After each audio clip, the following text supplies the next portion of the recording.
doesn't have this forbidding tone. You do this or you will go to hell. You do this and you will go to heaven.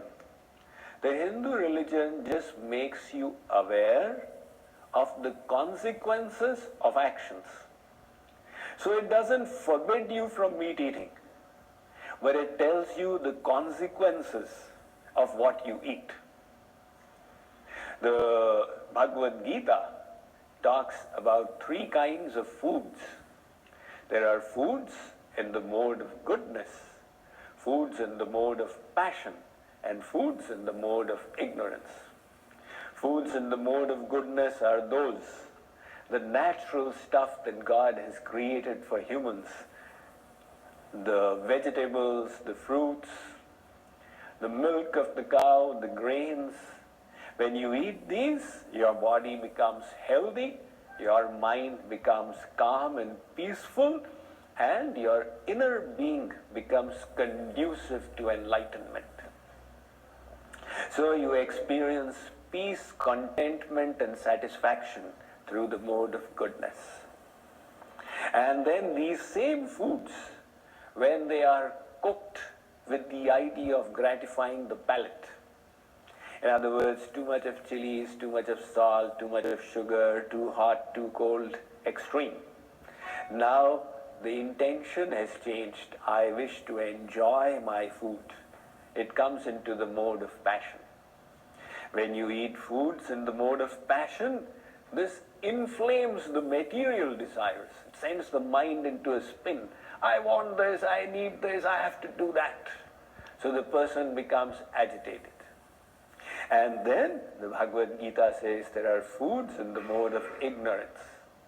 These are dry foods, these are stale, putrefied foods, intoxicating foods, and all the non-vegetarian foods. When we take these, it increases our anger, the inclination to violence, laziness, indolence, the darkness that envelops our soul. So the Bhagavad Gita and the scriptures tell us, look, this is the consequence of what you eat. Now you choose.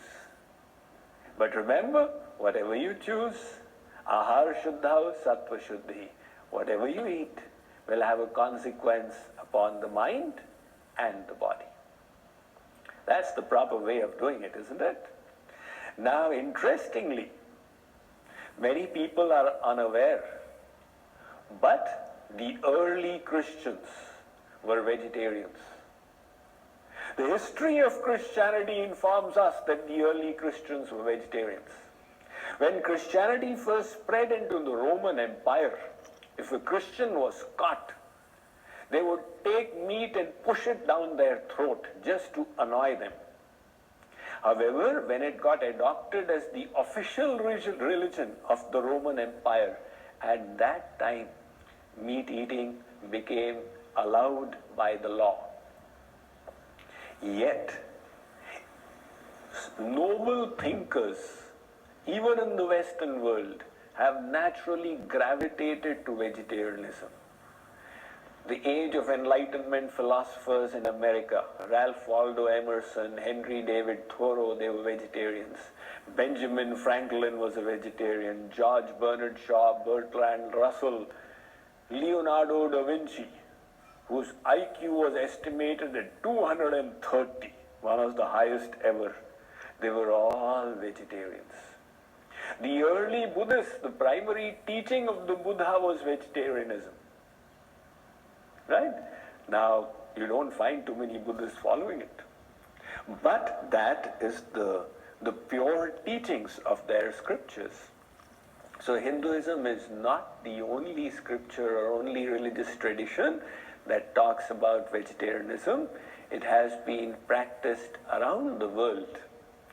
And slowly, the Western world is also coming to this realization that, wow, vegetarianism is such a boon, and they are linking it to good health.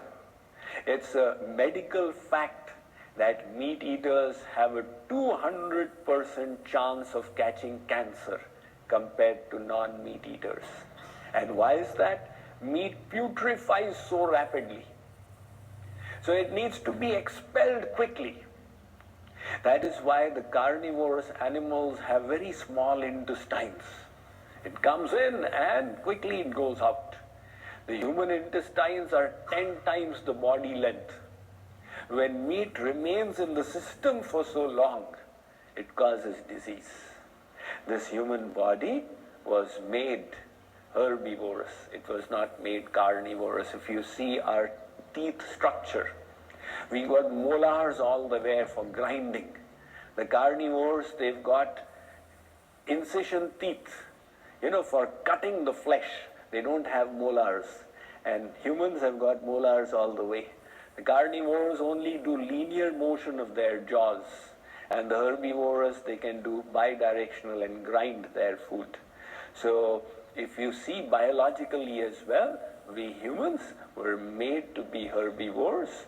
Nevertheless, the Vedas say that it is a choice that you make based upon what your goals and aspirations are.